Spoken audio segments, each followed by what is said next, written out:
visiteurs. De temps en temps, Dieu nous envoie des visiteurs, ces serviteurs qui viennent de loin pour nous apporter une parole prophétique afin de nous donner la direction, afin de nous encourager. Et nous avons reçu, il n'y a pas longtemps, Dr Sandé de la Nouvelle-Zélande. Il nous a parlé de l'importance de Capernaum. Donc si vous voulez encore vous mémoriser, vous rappeler de cette prédication, je vous dis que le DVD ou bien la vidéo est disponible. Vous pouvez avoir ça auprès de Merveille. Amen. Amen. Capernaum, c'est le lieu de repos. C'est le lieu d'enseignement et c'est le lieu d'évangélisation. Alléluia. Nous avons reçu le pasteur, Dr Philippe, de la Malaisie.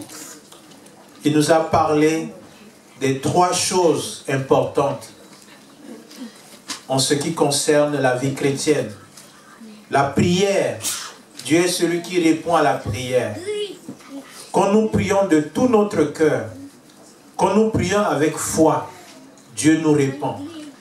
Et quand Dieu nous répond, ça nous encourage d'aller encore de l'avant avec le Seigneur. Il nous a rappelé que quand nous prions, il peut arriver que la réponse de Dieu tarde à venir. Mais qu'est-ce que Dieu attend de nous? La patience. La patience. La patience va former notre caractère. Mais si nous sommes impatients, nous allons taper à côté de ce que Dieu a prévu pour nous. Nous allons nous laisser piéger par le diable. Amen. Amen. Et 3e point qu'il a développé, le refus de Dieu veut dire qu'il a quelque chose de meilleur pour nous. Amen.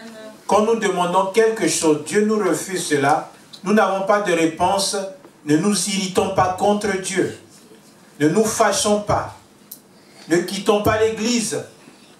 Ne nous laissons pas tromper parce qu'il y a beaucoup de gens qui viendront nous dire, les faux prophètes, les faux apôtres, ils vont venir nous dire que venez avec nous parce que vous allez recevoir votre miracle. Et ils vont nous détourner de ce que Dieu a de meilleur pour nous. Alléluia. Amen. Si nous avons demandé quelque chose et que Dieu n'a pas répondu favorablement, c'est que Dieu a quelque chose de meilleur pour nous. Amen. Amen. Amen. Gardons cela à l'esprit. Continuons à prier. Parce que nous avons un Dieu qui est fidèle. Il a dit, je veille sur ma parole afin de l'accomplir. Amen. Quand Dieu donne une promesse, nous devons attendre la promesse. Et nous devons croire que ce que Dieu nous a promis, il le fera certainement. Amen.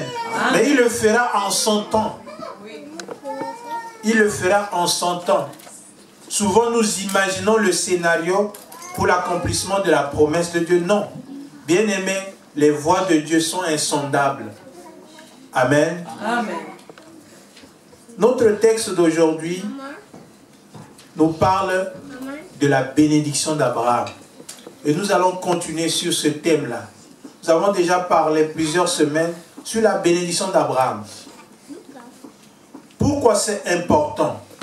Parce que nous voyons des chrétiens, parce qu'ils ne savent pas ce que leur Père leur a promis, ils sont instables.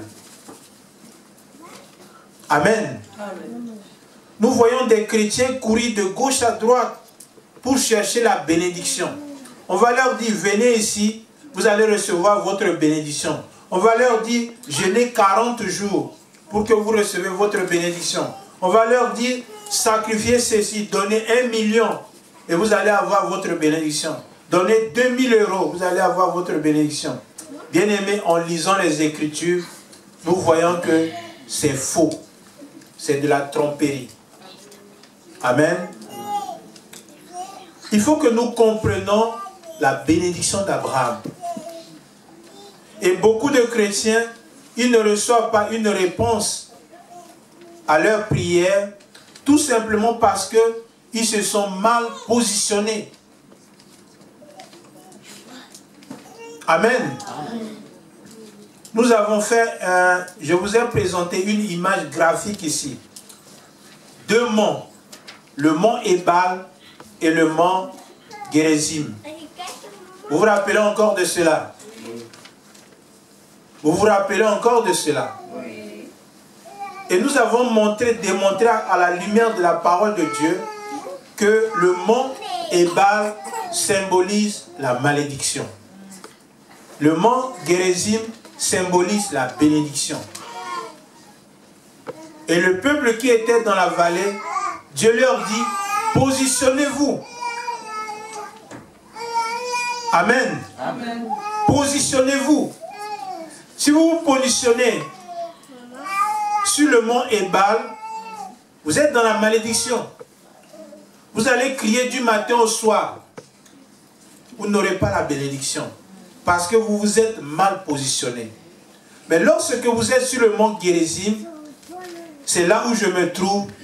Alors vous êtes dans une position de recevoir la bénédiction. Alléluia. Amen. Et je vous ai montré que le mont Ebal ici, ça symbolise Jésus-Christ. Nous devons nous positionner en Jésus. Amen. En dehors de Jésus, il n'y a pas de bénédiction. En dehors de Jésus-Christ, tout ce que nous pouvons croire que nous avons, en réalité, nous n'avons rien. C'est pourquoi le Seigneur Jésus-Christ disait à l'église de Laodicée, vous pensez que vous êtes riche, vous êtes enrichi, vous êtes quelqu'un. Mais la réalité, c'est que vous n'êtes rien, vous êtes pauvre. Amen. Tout simplement parce que c'est une église qui disait qu'elle est de Jésus, mais elle n'a rien à voir avec Jésus. Elle a rejeté le Seigneur et le Seigneur fait une évaluation. C'est pour nous montrer que, bien aimés, quand nous n'avons pas Jésus, nous ne sommes rien. Alléluia. Amen. Nous sommes pauvres. Quand le Seigneur Jésus dit, allez, l'Esprit du Seigneur est sur moi parce qu'il m'a oint pour annoncer la bonne nouvelle aux pauvres. Qu'est-ce qu'il veut dire?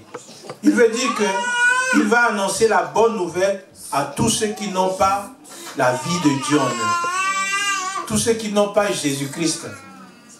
Alléluia. Ils sont pauvres.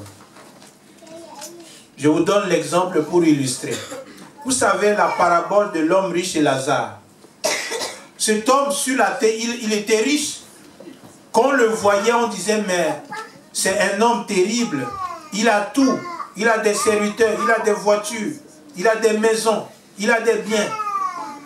Il a beaucoup de biens, il mange très bien. Mais bien aimé, lorsqu'il a fermé les yeux, il a découvert la réalité qu'il n'avait même plus une goutte d'eau. Alléluia. Amen. Il ne pouvait même pas avoir une goutte d'eau. Mais on ne parle pas d'un verre. Il demande ne fût-ce qu'une goutte d'eau. Mais il ne peut pas avoir cela. Amen. Amen. Bien aimé, c'est ça la vérité. Parce que ce que nous voyons de nos yeux physiques, ce n'est pas la réalité. Ce n'est pas la vérité. Hein? Mais la vérité, c'est dans la parole de Dieu. Amen. Quand la Bible dit qu'en Jésus-Christ, nous sommes riches, nous sommes riches. Amen. Amen. La réalité va apparaître. Le monde ne nous reconnaît pas, mais Dieu reconnaît que nous sommes riches. Amen. Et Dieu va le réaliser dans notre vie, sur la terre et dans l'éternité. Amen. Amen. Donc, nous avons vu la bénédiction d'Abraham. Ça ne sert à rien. Si vous avez suivi ces enseignements, vous n'allez pas courir de gauche à droite pour le matériel. Vous n'allez pas vous inquiéter pour dire, je n'ai pas d'habits, je n'ai pas de chaussures, je n'ai pas d'argent, je n'ai rien, je suis pauvre. Bien aimé, tout cela, ça irrite Dieu. Amen. Les enfants d'Israël, pourquoi certains n'étaient pas rentrés? À cause des murmures. Ils ont vu la main de Dieu. Ils ont vu comment Dieu a jugé les Égyptiens. Ils ont vu comment Dieu a coupé la mer Rouge. Ils ont vu comment Dieu les a conduits dans le désert. Ils ont vu la puissance de Dieu. Au lieu de considérer à croire dans la puissance de Dieu, moindre problème, ils ont commencé à murmurer, à se plaindre. Alors la colère de Dieu s'est enflammée sur les instigateurs. Et qu'est-ce que Dieu a fait? Dieu les a éliminés. Amen. Amen. Dieu a dit, puisque vous n'avez pas eu confiance en moi, vous n'entrerez pas dans mon repos. C'est la même chose avec nous aujourd'hui. Maintenant que nous sommes des enfants de Dieu, Dieu nous a mis dans l'alliance avec Abraham, nous devons compter sur Dieu par rapport à nos besoins. Si nous avons des besoins, quels que soient les besoins, Dieu va le pourvoir. Mais c'est que nous devons rester calmes. Amen. Amen. Amen. Les enfants d'Israël, quand ils ont quitté l'Égypte, nous voyons que Pharaon vient avec son armée. Le peuple est dans l'agitation. Et qu'est-ce que Dieu dit? Qu'ils gardent le silence, qu'ils restent en place et ils verront la délivrance de l'Éternel. Alléluia.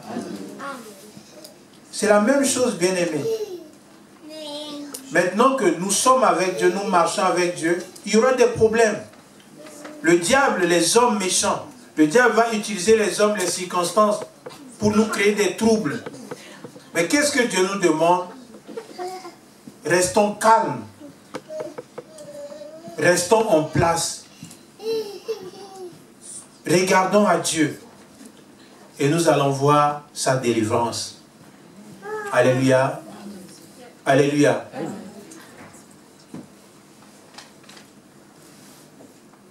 L'alliance, la bénédiction d'Abraham.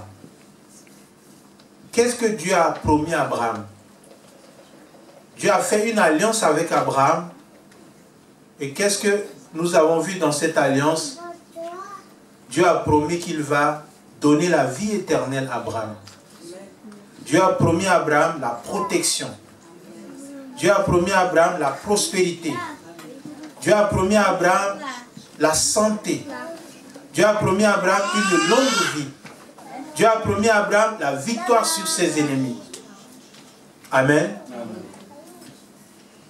Dieu a fait une alliance avec Abraham et le signe de l'alliance c'est la circoncision. Cette alliance, Dieu l'a concrétisée par un serment. Dieu a juré par lui-même que ce qu'il a promis à Abraham, il va le réaliser. Et Dieu a promis que non seulement à Abraham, mais à toute sa descendance. Alléluia. Amen. À toute sa descendance. Nous avons vu avec vous ce que Dieu a promis à Abraham. Qu'est-ce qui s'est passé? Est-ce qu'il ne l'a pas réalisé dans la vie d'Abraham? Il l'a réalisé. Amen. Vers la fin de la vie d'Abraham, nous voyons que le texte, les Écritures dans Genèse nous dit que Dieu a béni Abraham avec des serviteurs, avec des bœufs, avec de l'or, avec de l'argent. Amen. Nous avons vu que Dieu a donné la victoire à Abraham sur ses ennemis. Rappelons-nous des 7 rois que Abraham a vaincus pour délivrer l'autre. Alléluia. Amen. Et qu'est-ce que nous avons vu? Nous avons vu que Abraham était rassasié de ses jours. Il a vécu longtemps. Abraham n'est pas mort d'une maladie. Amen. Amen. C'est pourquoi, bien aimés, nous devons refuser une mort prématurée. Nous devons refuser une mort prématurée. Le diable cherche à arrêter notre vie. Mais maintenant que nous connaissons cette vérité, nous devons refuser cela. Je refuse de mourir prématurément. Je refuse de mourir tant que je n'ai pas totalement accompli la volonté de Dieu pour ma vie. Abraham est mort par la vieillesse. La Bible dit que Abraham a expiré. Dieu a prévenu Abraham. Alléluia. Dieu a dit à Abraham, le temps est arrivé où tu vas rejoindre tes siens. Dieu prendra le temps pour nous avertir. Amen. Amen. Si nous prenons Isaac, cette alliance que Dieu a faite avec Abraham, Dieu l'a réitérée à Isaac. Dieu a béni Isaac. Amen. Amen. Si nous prenons le cas de Jacob, bien que la vie n'a pas été facile, mais qu'est-ce qui s'est passé? Dieu a béni abondamment Isaac. Un réfugié, en rentrant, après 20 ans, il était parti les mains vides, en exil. Mais quand il est en rentrant, il est rentré avec ses 2 femmes, avec des enfants, avec beaucoup de biens. Alléluia.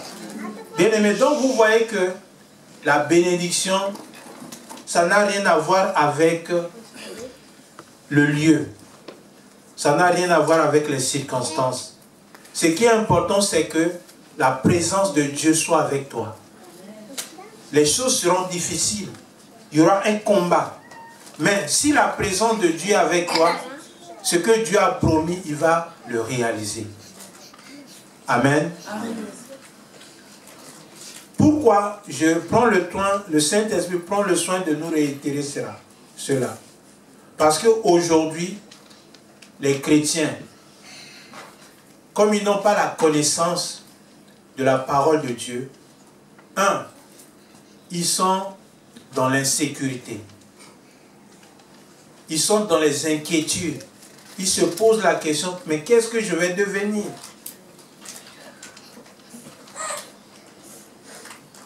Qu'est-ce que je vais devenir avec la crise? Qu'est-ce que je vais devenir avec le terrorisme? Qu'est-ce que je vais devenir si les racistes prennent le contrôle, le pouvoir ici en Flandre? Amen. Amen. Bien-aimés, notre avenir est dans les mains de Dieu. Quel que soit le régime, Dieu œuvrera en notre faveur. Ça, c'est la première leçon. Deuxième chose que nous apprenons avec la vie d'Abraham, que nous ne devons pas fabriquer la bénédiction de Dieu. Amen. Amen. Vous savez, Abraham voulait forcer la main de Dieu. Abraham a pris le chemin de la chair pour pouvoir avoir un enfant. Mais vous savez que ça a créé des problèmes et ça crée aujourd'hui des problèmes.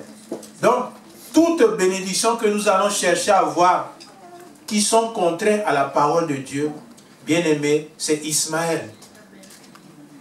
Amen. Amen. Et Dieu a reproché à Abraham.